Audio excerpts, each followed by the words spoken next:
Hello दोस्तों, आपका स्वागत है एक और नॉलेजेबल इंटरेस्टिंग वीडियो में। आज इस वीडियो में हम इनकम टैक्स के कुछ इम्पॉर्टेंट सेक्शंस के बारे में बात करने वाले हैं। ये सेक्शंस हमारे लिए इम्पॉर्टेंट इसलिए हैं क्योंकि ये सेक्शन हमें इम्पॉर्टेंटली ये बताते हैं कि हमें कैश कहाँ पर यूज़ नहीं करना है। हाँ जी, हम डिजिटल इकोनॉमी की तरफ जा रहे हैं, तो इनकम टैक्स एक्ट 1961 भी यही चाहता है कि जो इकोनॉमी है वो कैशलेस बने, इकोनॉमी डिजिटल बने और जो कैश की वजह से जो टैक्स इवेजन होता है वो कंट्रोल किया जा सके, वो रोका जा सके। तो आज हम इस वीडियो में बात करने वाले हैं कुछ इंपॉर्टेंट सेक्शंस इनकम टैक्स के जो आपको रोकते हैं कैश यूज करने के लिए। फिर भी अगर आप कैश यूज करते हैं उन ट्रांजैक्शंस में तो आपको हो सकता है कि आपको टैक्स ज्यादा पे करना पड़े, या फिर ऐसा भी हो सकता है कि आपके ऊपर पेनल्टी लगा दी जाए। तो आइए शुरू करते हैं इनकम टैक्स के कुछ इंपॉर्टेंट सेक्शंस जहां पे कैश का यूज लिमिटेड है या फिर अलाउ ही नहीं है। तो सबसे पहले दो इंपॉर्टेंट सेक्शंस हैं जिनके बारे में हम यहां पर इस वीडियो में चर्चा करने वाले हैं। एक तो है सेक्शन 43CA और एक है सेक्शन 50C। हाँ जी, सेक्शन 43CA जो है वो बात करता है transfer of immovable property as stock in trade, मतलब कि जो भी गेन होगा उस ट्रांसफर से वो पीजीबीबी के हेड में जाके टैक्सेबल हो जाएगा। और सेक्शन 50C जो है वो बात करता है transfer of immovable property as capital asset. हाँ जी, ये मेजर डिफरेंस है इन दोनों सेक्शंस में। बाकी इसके अलावा इन दोनों सेक्शंस में मेजॉरिटी तौर पे कोई बहुत ज्यादा डिफरेंस नहीं है। 43CA बात करता है transfer of immovable property as stock in trade, 50C बात करता है transfer of immovable property as capital asset. हाँ जी, अब सेक्शन 43CA और सेक्शन 50C में कैश को कैसे रोका गया, कैश कहां पर आपको यूज नहीं करना है और क्यों यूज नहीं करना है वो मैं आपको बताता हूं। जब भी हम इमूवेबल प्रॉपर्टी का ट्रांसफर करते हैं तो हमारे यहाँ पे दो डेट्स इंपॉर्टेंट होती हैं। एक तो होती है date of agreement, that is DOA, date of agreement, जिस दिन आपने प्रॉपर्टी को ट्रांसफर करने का एग्रीमेंट जो है वो एंटर किया, साइन किया। और एक होती है date of registration of property. हाँ जी, जिस दिन आपने वो प्रॉपर्टी रजिस्ट्रार ऑफिस में जाके स्टैंप ड्यूटी पे करके जो है प्रॉपर्टी रजिस्टर करवा दी। हाँ जी, नॉर्मली क्या होता है, डेट ऑफ एग्रीमेंट जो है वो पहले होती है और डेट ऑफ रजिस्ट्रेशन बाद में होता है। पहले आप एग्रीमेंट करते हैं, फिर आप पेमेंट देना शुरू करते हैं, फिर जो है वो डेट ऑफ रजिस्ट्रेशन जो है वो आती है, प्रॉपर्टी की रजिस्ट्रार ऑफिस में जाके उस प्रॉपर्टी की रजिस्ट्री करवा दी जाती है।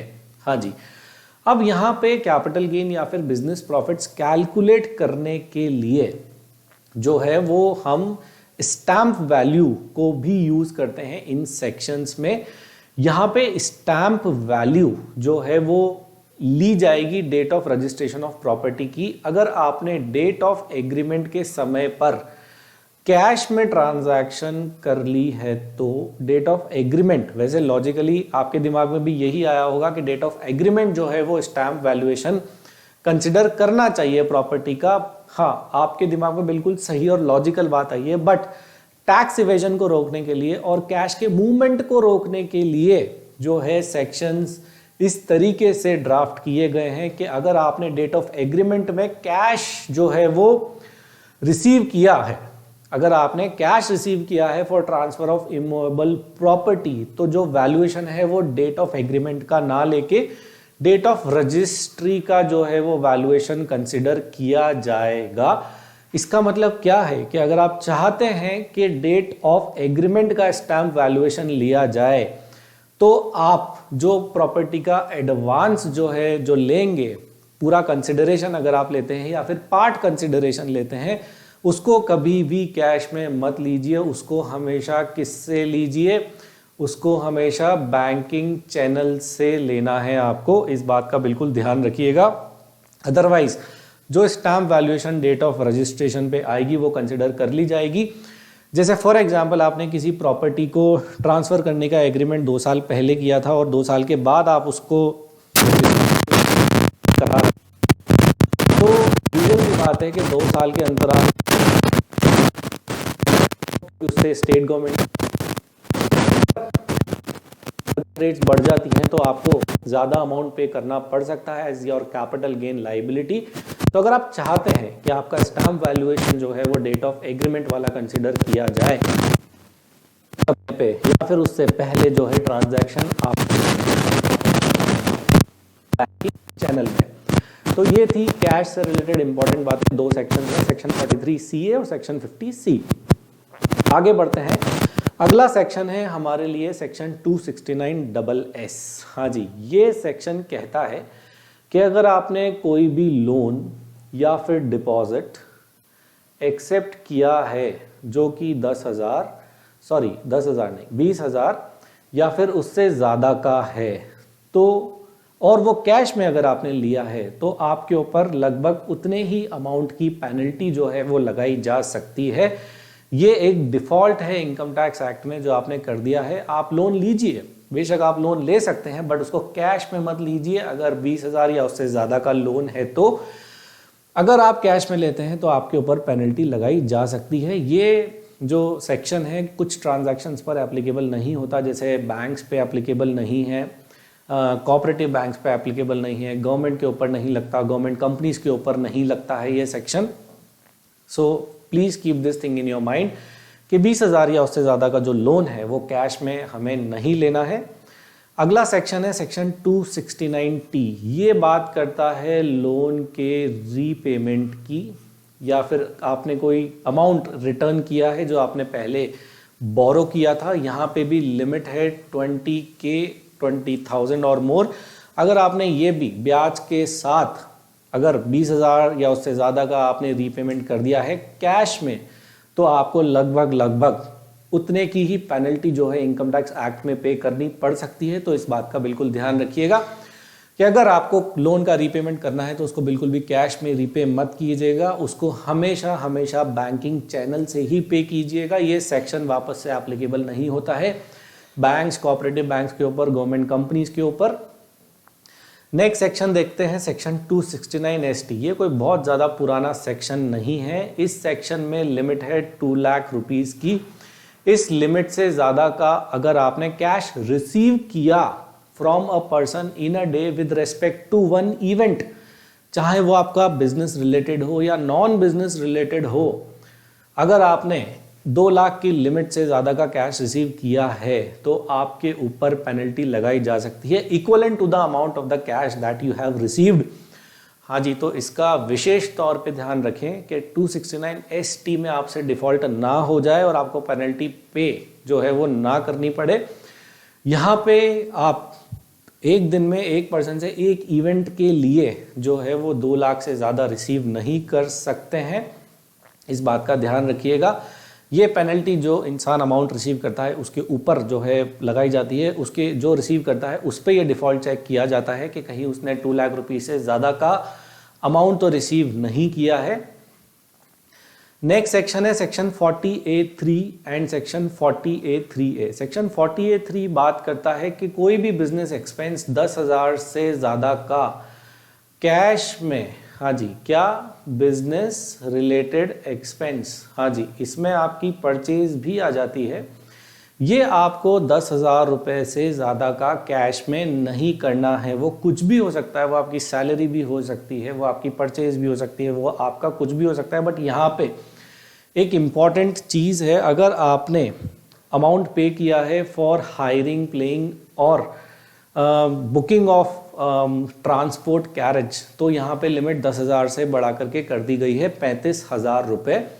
तो आपको ये ध्यान रखना है कि अगर कोई बिजनेस से रिलेटेड एक्सपेंस है तो उसको 10,000 तक ही आप कैश में करें। 10,000 से ऊपर अगर आपने किया तो वो खर्चा जो है वो एडिशन हो सकता है, उसका वो खर्चा आपको डिसअलाउ किया जा सकता है असेसमेंट के दौरान। सेक्शन 40A3A क्या कहता है? सेक्शन 40A3A ये कहता है कि प्रीवियस ईयर्स में, पिछले सालों में अगर आपने कोई एक्सपेंस इनकर किया, उसको बुक्स में बुक किया और करंट ईयर के ओपनिंग पे ये एक्सपेंस जो है ये पेबल था। अब जब ये एक्सपेंस पेबल था तो करंट ईयर में आपने इसका पेमेंट किया और आपने पेमेंट जो है 10,000 से ज़्यादा का कैश में कर दिया तो ये एक्सपेंस जो है ये करंट ईयर में डिसअलाउ कर दिया जाएगा। ये इनकम टैक्स डिडक्टिबल एक्सपेंस नहीं रहेगा, ये आपकी इनकम में जो है वो ऐड कर दिया जाएगा, चाहे इसका बेनिफिट, इसका डिडक्शन आप पिछले साल में ले चुके हैं। हाँ जी, तो याद रखिएगा बिजनेस से रिलेटेड अगर कोई भी खर्चा है, कोई भी खर्चा, तो उसको आप कैश में बिल्कुल भी ना करें, उसको हमेशा हमेशा आप बैंकिंग चैनल के द्वारा ही पे करें। Relevant section is section 40A3 and section 40A3A। हाँ जी, सेक्शन 13A, सेक्शन 13A बात करता है exemption of profits relating to political parties. हाँ जी, ये पॉलिटिकल पार्टीज को एग्जेम्पशन देता है उनके प्रॉफिट्स पे, उनके प्रॉफिट्स पे ये सेक्शन टैक्स नहीं लगाता है। यहाँ पे भी कैश की कुछ कंडीशंस है, 2 इंपॉर्टेंट कंडीशंस हैं। पॉलिटिकल पार्टीज के टैक्सेस नहीं लगते, उनका प्रॉफिट जो है वो पूरा टैक्स एग्जेम्प्ट हो जाता है by virtue of section 13A। अगर पॉलिटिकल पार्टी जो है 2,000 रुपए तक का डोनेशन, हाँ जी याद रखिएगा 2,000 रुपए तक का डोनेशन ही जो है पॉलिटिकल पार्टी कैश में ले सकती है। उसके ऊपर का अगर डोनेशन है तो वो बैंकिंग चैनल से लेना कंपलसरी है। अगर पॉलिटिकल पार्टी ने 2,000 तक का कैश डोनेशन लिया है तो ही 13A सेक्शन 13A का बेनिफिट वो ले सकती है, अपने प्रॉफिट्स को जो है वो एग्जाम करवा सकती है। दूसरी कंडीशन ये है कि अगर 20,000 या उससे ज़्यादा का कोई डोनेशन है तो इसकी पूरी डिटेल जो है वो पॉलिटिकल पार्टी को मेंटेन करनी पड़ेगी, जैसे कि डोनर का पैन, डोनर का एड्रेस, डोनर का प्रॉपर KYC जो है पॉलिटिकल पार्टी को मेंटेन करना पड़ेगा कि उसने कब डोनेशन दिया, कैसे दिया, कितना अमाउंट दिया, उसका पैन क्या है, उसका नाम, father name, date of birth, सब कुछ आपको प्रिजर्व करके अपने रिकॉर्ड में मेंटेन करना पड़ेगा। तो पॉलिटिकल पार्टीज के लिए भी कैश यूज करना एक रीजनेबल लिमिट से ऊपर जो है वो भारी पड़ सकता है। हाँ जी, exemption under section 13A can be denied to the political parties if the donation has been accepted in cash or the proper records of the donation has not been maintained by the political party.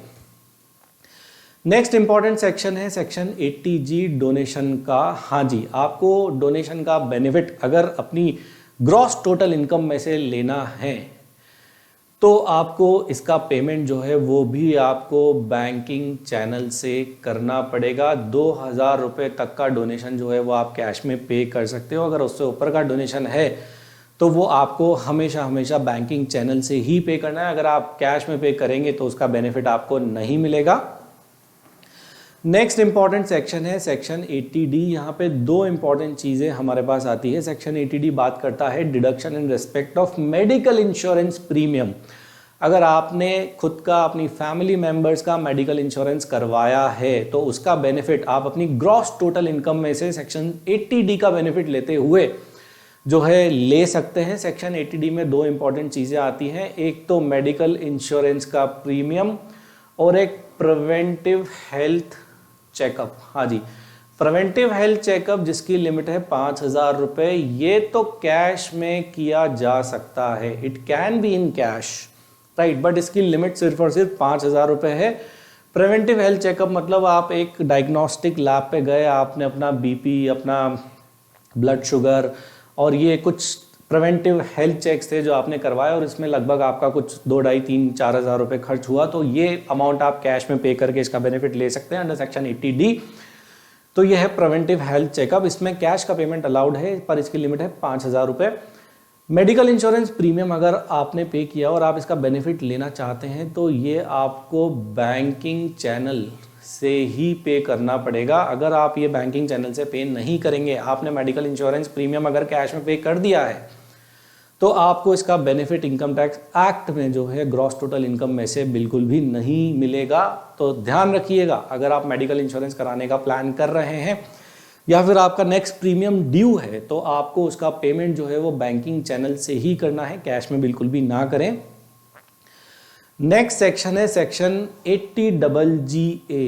ये section बात करता है donation for scientific research, statistical research और donation for medical research. अगर आपने इस तरह के डोनेशंस दिए हैं और आप इसका बेनिफिट लेना चाहते हैं तो भी आपको जो पेमेंट है वो बैंकिंग चैनल से ही करना है। अगर आप कैश में पे करेंगे तो आपको ये बेनिफिट जो है वो नहीं मिलेगा। तो याद रखिएगा, अगर 80GGA का बेनिफिट लेना चाहते हैं तो जो पेमेंट है वो बैंकिंग चैनल से ही होना चाहिए।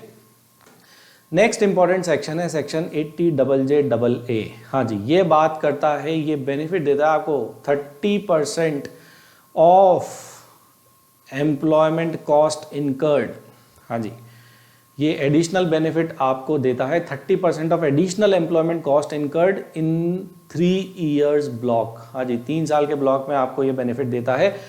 अगर आप बिजनेस कर रहे हैं और आप अपने बिजनेस में एडिशनल एम्प्लॉयमेंट जनरेट करते हैं, लोगों को हायर करते हैं, उनको सैलरी पे करते हैं, तो उसका 30% एडिशनल बेनिफिट 3 सालों में आपको जो है वो दिया जाता है। ये बेनिफिट जो है दिया जाता है ताकि इस देश में एम्प्लॉयमेंट प्रमोट किया जा सके। यहाँ पे एक कंडीशन है कि अगर आप उन एम्प्लॉयज को कॉम्पनसेशन पे कर रहे हैं, इधर in the form of salary और इन अदर वे, चाहे वो इंसेंटिव हो, कुछ भी हो, तो वो आपको हमेशा जो है वो बैंकिंग चैनल से ही पे करना है, तभी आप 80JJAA का बेनिफिट ले सकते हैं, अदरवाइज आपको ये बेनिफिट नहीं मिलेगा।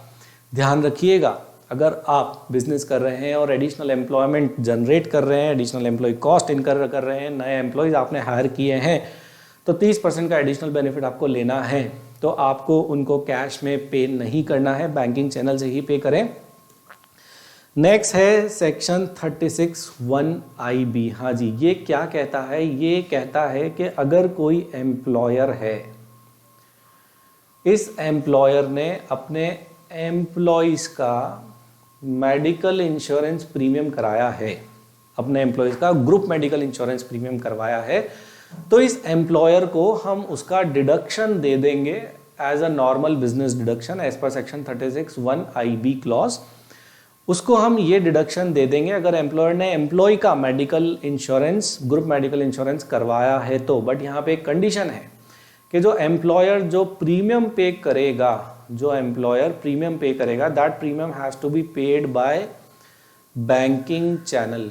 हाँ जी, ये प्रीमियम बैंकिंग चैनल से पे होना चाहिए। कैश में अगर पे होगा तो बेनिफिट बिल्कुल भी नहीं मिलेगा।